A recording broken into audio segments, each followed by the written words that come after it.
What are the signs of fall? A head cold for the second time in a month? The return to school? Pumpkin spice lattes? Or the announcement of the Giller Prize Longlist?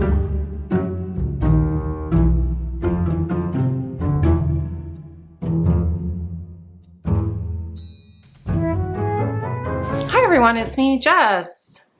Hope everyone is well. I am getting over my second cold in 1 month. So on September 6th, in the middle of my work week, by the way, so on September 6th, 2 days ago, I think, the Giller Prize long list was announced. The Giller Prize is the biggest size monetary award, literary award given out in Canada. It's sponsored by the Scotiabank and was first awarded in 1994, so 29 years ago.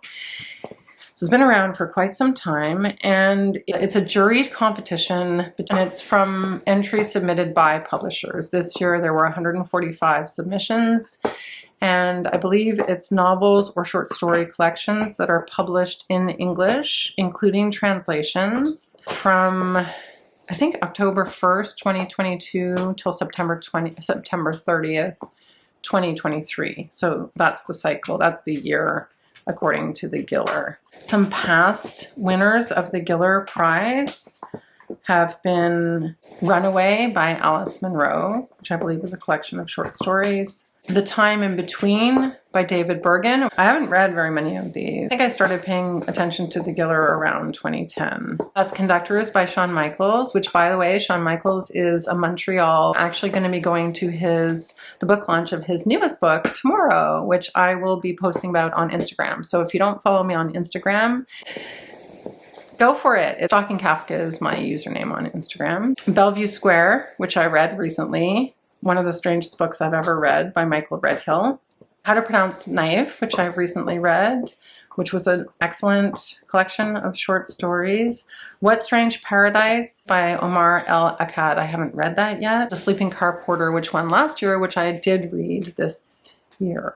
Or maybe I read it at the end of last year. So the judges this year are Ian Williams, who is a Canadian poet and fiction writer. His collection of short stories, Not Anyone's Anything, won the Dunic Lead Literary Award, and his debut novel, Reproduction, was awarded the 2019 Giller. Brian Thomas Isaac, whose debut novel, All the Quiet Places, was published in 2021.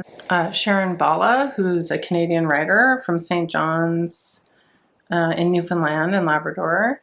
Rebecca Makkai, she's an American novelist and short story writer. She wrote I Have Some Questions for You, which I haven't gotten to yet. Neil Mukherjee, an Indian English language writer based in London. He's the author of several critically acclaimed novels. I'm not sure how they choose the judges for the Giller. That would be interesting to delve into, but it's not for today. We're going to talk about the long list. So the interesting thing about the long list for the Giller Prize is that there are a lot of indie presses and a lot of debut writers on the list. The first one I'm going to talk about is one that I read myself this year, just by coincidence, so I was really surprised to see it on the long list, and that would be The Rooftop Garden it's published by Nightwood Editions, and it's by Menaka Raman-Wilms. And I did review this book, so I'll leave a link to my review in the description box below. It was, I thought, quite a good debut. It's billed as being about climate change, which is an element that is explored in the book, but I would say it's more of a political thriller. So it's about two young people, Nabila and Matthew. It's about the friendship that they had when they were children and they would play on this rooftop garden. And ultimately, though, it's about Matthew and his sort of increasing isolation from society and his sort of marginalization into a very extreme right-wing group, and Nabila's efforts to help him. That's really what the book is about. And it is a fascinating topic, and it worked quite well as a psychological thriller, and it was I thought, a pretty good debut novel. So that's The Rooftop Garden. I think I'm thrilled that it's been nominated. Out of 145 books, I'd love to see what the 145 books were that were submitted. I know there are a lot of people that are upset that certain books didn't make it onto the Giller list, but we'll get to that closer to the end of the video. Another debut novel that I'm curious about is The Clarion by Nina Dunic. So Nina Dunic has won a couple of short story contests, I know, through the Toronto Star. She's from Scarborough in Ontario. I'm really curious about this one. It's a novel that's described as feeling like linked short stories, and it follows the lives of two siblings, Peter and Stasi. Stasi is short for Anastasia. And their stories are told in alternating chapters, and they're navigating their mid-30s following the death of their mother, who had some mental health problems. Peter is a musician and he works in a restaurant, and Stasi works on the corporate side of a clothing company where she was just passed over for a promotion that she really merited. So they're having some growing pains in their 30s, I guess you could say. I mean, I'm curious about it. So I think it's one of those novels that explores being young in your 30s, young-ish, and at a time when your career should be thriving, and dealing with the setbacks of life at that time in life. And really, that's all I know about it, but I am curious about it. So I am actually hoping to read The Clarion. It sounds good. But a lot of these books sound good. So those are two debuts. Then we have And We Have Never Lived on Earth by Kasia van Shaik. Kasia van Shaik. Hope that's right. This is a cool one because it was shortlisted as a finalist for the Concordia University First Book Prize at the 2022 Quebec Writers Federation Awards. So that's cool. I was at the Quebec Writers Federation Awards. I don't know if I announced this on my channel or not, but my daughter won the College Writing Award at that award. So it was really fun to be there. So, and this book kind of went under my radar because I guess I was so focused on the personal accomplishment. This sounds interesting. We Have Never Lived on Earth. I was going to separate out the short story collections, but I think I'm separating out debuts and non-debuts. So the Giller list is made up of short story collections and novels. So this is a debut short story collection that follows the journey of Charlotte. It says it follows the journey of Charlotte Ferrier, a child of divorce raised by a single mother in a small town in BC after moving from South Africa. So mother and daughter wait out to the end of a bad year in a Mexican hotel. In one story, in another story, a friendship is tested as forest fires demolish Charlotte's town. In another story, a childhood friend disappears while traveling through Europe. These sound really kind of heavy, but also really interesting. So it says the stories transverse the most intimate and transforming moments of female experience in a world threatened by ecological crisis. So I think that will be very interesting to read. Probably going to add that to my TBR. We'll see. We'll see how many I get to. I did have as a goal this year to read more short story collections, and I was really happy I had read How to Pronounce Knife. So if that's a sign, then that would be cool. So another debut is We Meant Well by Erum Shazia Hasan. She's like a sustainable development consultant for the United Nations, which is a very cool job. And meanwhile, I guess in her free time, she's also writing writing fiction. So this novel sounds really good as well. It says I can only really describe these by the descriptions that I have available to me unless I've read them before. So I'll just give you a little bit of an idea from the blurb. It says it's the middle of the night in Los Angeles when Maya, a married mother of one, receives the phone call. Her colleague Mark has been accused of assaulting a local girl in Laconie, where they operate a charitable orphanage. Can she get on the next flight? ?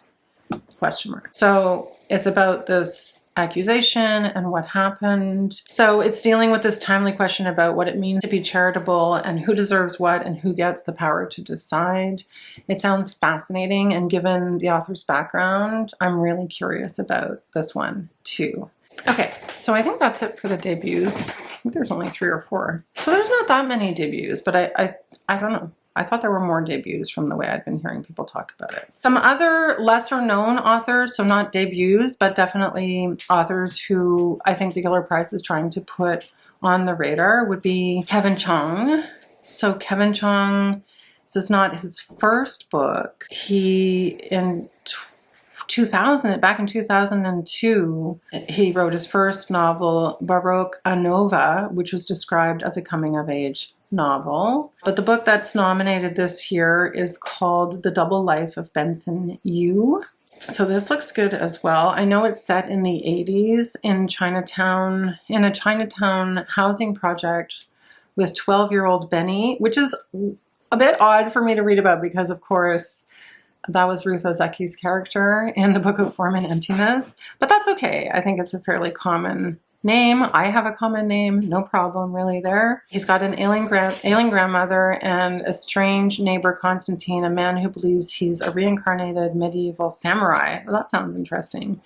And his grandmother is hospitalized and Benny has to take care of himself. And then a social worker comes around and the story goes on from there about probably what happens to him. So that sounds really good as well. It says it's a nuanced, complex, and highly original novel. I want to read a lot of these. Who's going to read Giller Prize books with me? I'm excited. This is an exciting list. It really is, now that I'm dipping into it more closely. We've got Dionne Irving, who published her debut novel, Quint, in 2021. She has a collection of short stories up for the Giller this year called The Islands. This also sounds fantastic. So The Islands by Dionne Irving has gotten some other attention. It was longlisted for the 2023 New American Voices Award. It was a finalist for the PEN/Faulkner Award for Fiction. It's described as being a set of powerful stories that explore the legacy of colonialism and issues of race, immigration, and sexual discrimination and class in the lives of Jamaican women across London, Panama, France, Jamaica, Florida, and more. So I think that gives a good sense of what you're going to be reading about. But I always find this voice an important voice, and I always find the stories very interesting. One of the stories is described as being about a woman and her husband who impulsively leave San Francisco to move to Florida with wild dreams of American reinvention, only to unearth the cracks in their marriage. So it seems like a good variety of different characters and different stories. I'll be curious about that. Then there's Catherine Quittenbrower. She started her career with a story collection called Way Up, which was published in 2003. It was shortlisted for the Danuta Gleed Literary Award, which I've never heard of. Her first novel, The Nettle Spinner, was published in 2005 and was shortlisted for the Amazon.ca First Novel Award. I never even knew there was such a thing. Anyhow, so she's published quite a few novels. She's from Ottawa and now lives in Toronto. And her book, Wait Softly, Brother, is nominated this year. Okay, so this also sounds interesting. It says, after 20 years of looping frustrations, Catherine walks out of her marriage and washes up in her childhood home, determined to write her way to a new life. There she is put to work by her aging parents, sorting generations of memories and mementos as biblical rains fall steadily and the house is slowly cut off from the rest of the world. Lured away from the story, she is determined to write that of her stillborn brother, Wolf, by her mother's gift of crumbling letters. Catherine instead begins to piece together the strange tale of an early ancestor, Russell Boyd, who fought as a soldier in the American Civil War. Interesting. This also sounds very interesting. Wow. How am I going to be able to create the time to read the entire Giller long list? They all sound very, very good. Deborah Willis, who's written this science fiction novel. Her first book was called Vanishing and Other Stories and was written in 2009.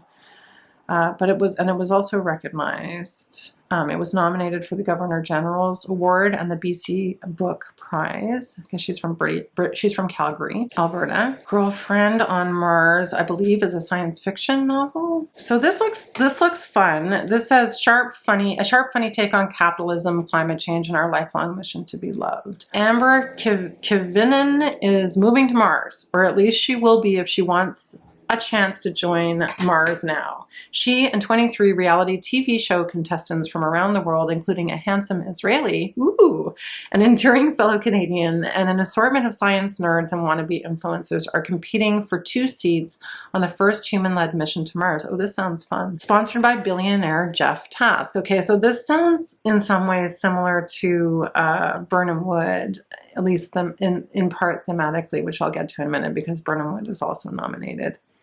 Meanwhile, Kevin, Amber's boyfriend of 14 years, was content going nowhere until Amber left him and their hydroponic weed business, of course, behind. As he tends to the plants growing in their absurdly overpriced Vancouver basement apartment, Kevin tunes in to find out why the love of his life is so determined to leave the planet with somebody else. Oh, that sounds really good. I'm excited for these.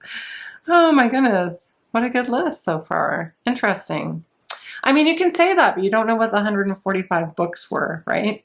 So, and then beyond those, we have some pretty, like, more heavy hitters, I would say. Maybe not heavy hitters, but definitely have been around the Giller Prize before. So we have All the Color in the World by C.S. Richardson. This sounds great. It's Richardson's second novel. Actually, no, it's his third novel. His first novel, The End of the Alphabet, won the 2008 Commonwealth Writers' Prize. He's from Regina, Saskatchewan. And All the Colors in the World is about a young boy who's an artist. So All the Colors in the World is set against the beginning of the 20th century, from Toronto in the 20s and 30s through World War II to the 1960s, and it also goes between Canada and Europe. It's about a boy named Henry, born in 1916. 8-year-old Henry, who's taking care of his grandmother. He gets a gift of his first set of coloring pencils and a pocket knife for sharpening, and as he commits those to memory, the stories of the great artist take hold and becomes Henry's unique way of seeing the world. So it's a passion that will both haunt and sustain him as his journey through the century, from boyhood dreams on a summer beach to the hothouse of art academia, and a love cut short by tragedy, from the psychological wounds of war to the redemption of unexpected love. Sounds really good too. Yeah. I just read a book about war, so I've been reading a lot of books about war, so I'm not sure if I'm going to head to All the Colors in the World first. It does sound really good and maybe appealing to other people. And then we have David Bergen, who's definitely been around in terms of his career around the Giller before. I mean, his 2002 novel, The Case of Lena S., was a finalist for the Governor General's Award. His 2005 novel, The Time in Between, won the Giller Prize. So he's a former Giller Prize winner. His novel, Away from the Dead, which is nominated this year. It says, in this beautifully crafted novel, David Bergen takes us to a place where chaos reigns, where answers come from everywhere and nowhere, and where both the beauty and horror of humanity are on full display. So this is about the Ukraine during the Russian Revolution. So it says, as anarchists, Bolsheviks, and the White Army all come and go, each claiming freedom and justice, David Bergen embeds his readers into the lives of characters connected through love, family, and loyalty. Len, a bookseller south of Kiev, deserts the army and writes poetry to his love back home. Sablin, an adopted Mennonite Ukrainian stable boy, runs with the anarchists only to discover that love and the planting of crops is preferable to killing. Ina, a beautiful young peasant, tries to stop a Mennonite landowner from stealing her child.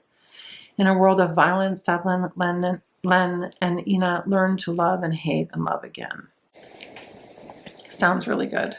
Another book about war, but it does sound really good. Those characters sound really interesting, and it's a time period in history, and it's an area in history that I just don't know very much about, so I'm sure it would be very educational to read that. And we have, I guess, the two really heavy hitters. Sarah Bernstein is from Montreal, but now lives in Scotland. I think she teaches at the University of Edinburgh and maybe Sheffield as well. Her book, Study for Obedience, has also been longlisted for the Booker Prize. I've heard mixed things about this.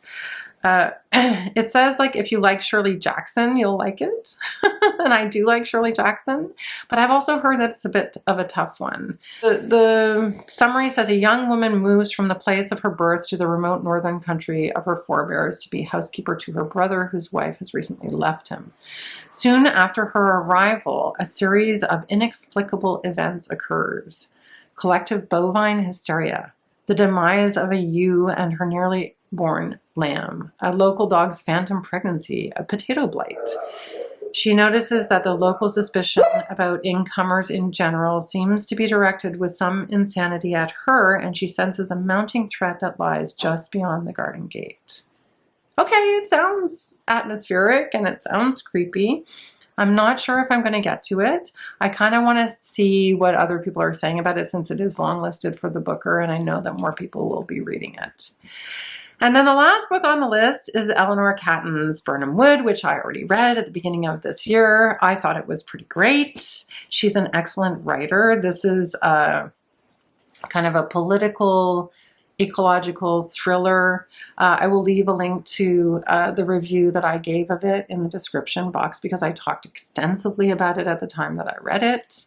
I didn't realize that Eleanor Catton was eligible, but I guess Eleanor Catton was born in Canada, despite the fact that she now lives in New Zealand. So of course her books are eligible. And yeah, that's the big heavy hitter on the list, which I've already read. And it's interesting because it wasn't long listed for the Booker. So I think that's kind of interesting.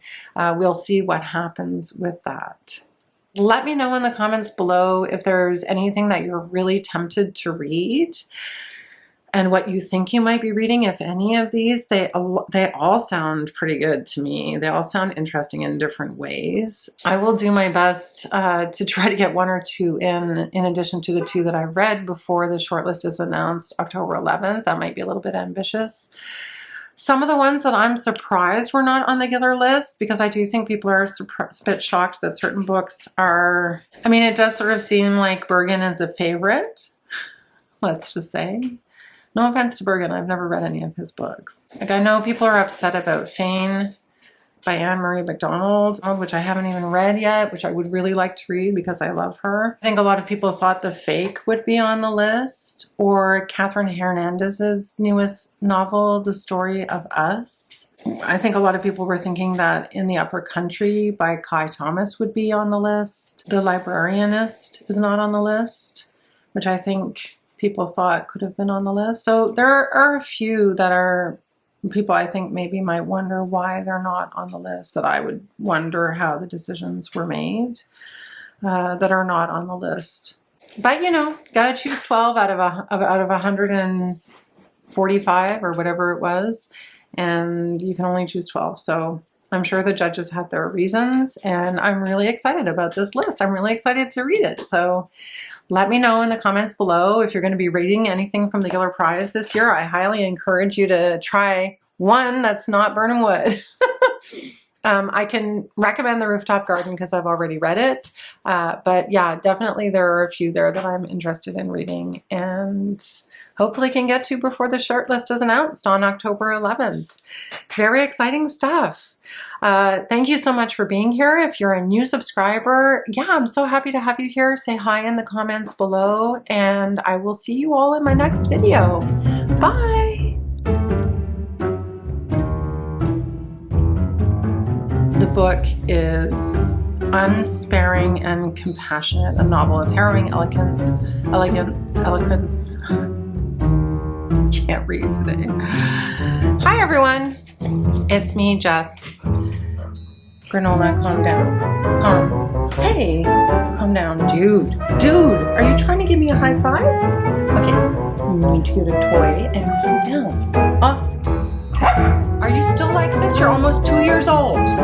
Figure it out. Get a toy. Hello everyone. Nola, stop! Why are you barking at me? No. Are you serious right now? Stop it. Stop. Little attention whore. I'm really proud of myself for being here. It's been a hard week and I am sick.